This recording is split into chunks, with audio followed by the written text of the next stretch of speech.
A very common issue that you'll find if you have ever owned a 240, 740, or 940 with an automatic transmission is that the overdrive system can stop working. Now, we found here that the most common problems sometimes require very simple solutions. And in this case, we're going to talk about just that. We manufacture and make this. This is our Overdrive Bypass Kit. Now what it does is it bolts on exactly where the overdrive solenoid would on the automatic transmission.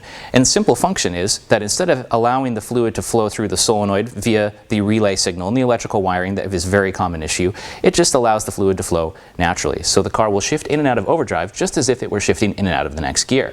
Now, you do lose the functionality of the little thumb button on the side of the shifter, so you won't be able to manually shift out of overdrive. However, we found that probably 99% of Volvo owners never use that button anyway. So it's a small price to pay for the increased functionality and increased usability of having a car that will easily shift in and out of overdrive when it should.